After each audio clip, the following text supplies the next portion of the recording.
Okay, this video I'll talk about Africa and the origins of assassins. So as the secret societies and war temples of Set continued, so did the assassins. You had the different heads of different assassin cults that took place. You had the Musyaf branch of the assassins, which was taken over by Mamluk Sultan Baybars in 1273. Remember, the origin of the assassins is slightly before the Crusades, around 1083, 1053. So, what was happening? Even Marco Polo mentions the assassins. Okay? You had Grand Masters like Hassani Saba.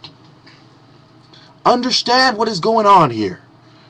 There was Grand Masters Ibn Battuta in the 14th century.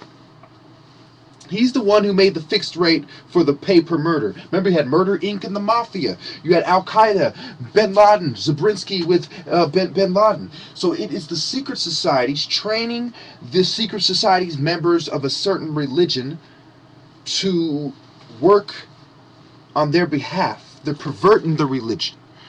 It is more than just the black man's history that's being co-opted and stolen. It is the Arabs.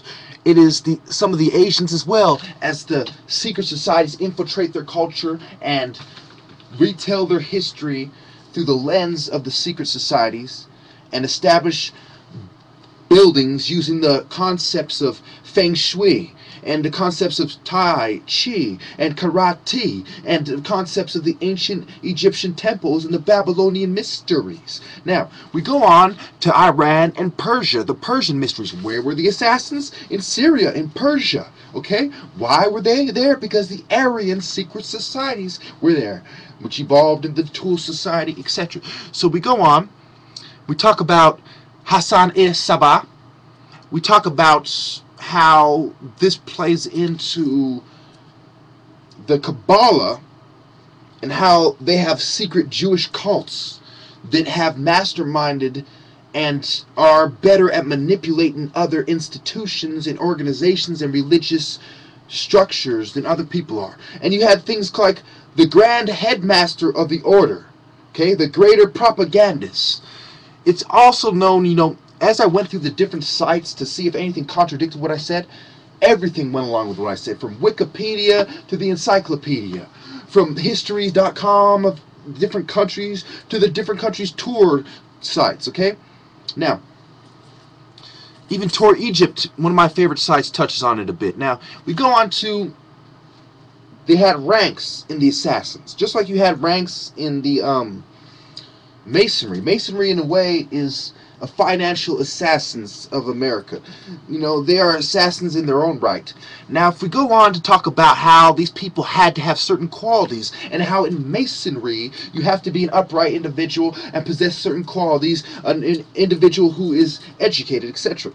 So we go on to talk about the Hashishans and how the Arabs were smoking hash, and how that evolved into the different secret society rituals. Like even in Christianity and Mass you drink wine, so it's certain intoxicants that are also going into the equation. Like Jordan Maxwell mentioned that the hats of the rabbis were also mushrooms, and they take psychedelic mushrooms, and they have a religious experience, helps them transcend the body and to float in the spiritual realm. And the Rastafarians smoking weed and etc, etc. Well, the Hashishans, they smoked hash and they did assassins. Now, you have to understand that the Egyptians also used the term Hashishin in the 30s when they were referring to people who were being riotous, and they also used hashish, just like in Afghanistan.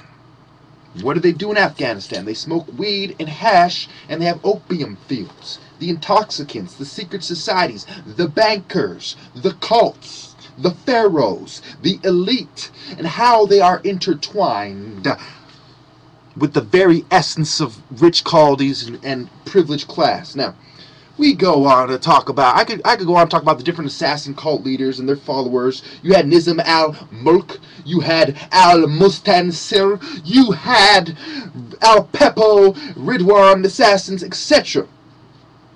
You had the Syrian assassins, of course, the Ibn al-Kashab, Ibn al-Kashab, I believe it was.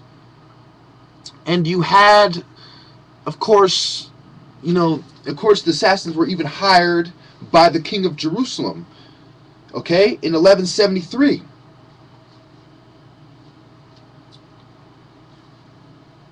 So you have to understand that the Christians were known for negotiating with assassins and using the assassins as a third party to bring in their interests domestically and abroad. And so this is history repeating itself. Mongol warlords used assassins. Europeans used assassins. The king of Jerusalem used assassins. History repeats itself. I got about 4 minutes to explore a little bit more with you about how history repeats itself, and how the spread of Islam was a threat in Europe and in Africa as well. As someone pointed out to me, that they used to put the Jews in a plane and dump them into the ocean and time how long it would take them to drown. So the experiments of the people in power and the lengths they'll go to accomplish their agenda knows no bounds, none. Okay, understand how the military methods and techniques that were used by the Nizari Ismaili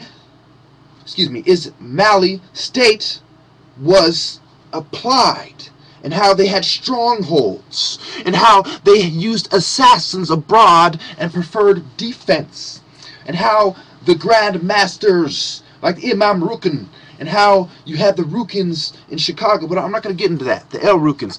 That's a slightly different, but it's somewhat the same idea. Now, we go on to, I could talk about historians. How long do I got? I got 2 minutes or 3 minutes. I could talk about historians, Al-Hamawi, and how it plays into the Nizari state and empire that I was talking about, and how the Kingdom of Hungary were using mercenaries, and how this plays into the assassins, and how the assassins didn't necessarily die out, they evolved, and how the Templars didn't die out, they evolved. How the use of hash, like, did people stop smoking hash, or did it evolve? Did empires cease to exist, or did they evolve? Did the Native Americans cease to exist, or did they evolve into these white people with some native genes, and they want to claim that they're more native than they actually are because they seek to connect with their roots, their past? Okay? A lot of you might wonder, why am I showing you a map of Africa when I'm talking about Islam? Because there's more African Muslims than there are Arab Muslims. Because people who practice Islam and Muslims, they not only use symbols that they're not supposed to use, but let me see if I can find this symbol. Okay, I don't have it at this point. Okay, they are being usurped. Their hierarchy is being usurped. That's why there's a split. That's why you have Sunnis and Shia, because there is a split. That's why some people say we should follow the family members of Muhammad and others don't. They're talking about bloodlines. Bloodlines, symbols, these are the things that cause the split. Banking, power struggle, these are the things that cause the split. War, profiteering, these are the things that cause the split. So remember, Syria and Iraq, Babylon, Iran, Persia. These are the places where people like the Indians and the Vietnamese and the people in Laos and the Cambodians. Remember, Vietnam borders not only Laos but Cambodia, and then further up, closer to Alaska by Russia, you have Korea, North and South Korea. And then you have Thailand, closer to Vietnam, etc. Closer to Cambodia, Laos, blah, blah, blah. Now, you have the Thai fighters in Thailand. You have the Korean fighters. Kung Fu itself branched out into other martial arts. And all martial arts started in Africa. Like capoeira didn't start in Asia, but who practiced it? Asians practice capoeira. If you're going to say that the native people were Asian, then you have just acknowledged that Africans brought Asians martial arts from Angola and from Egypt. Thank you.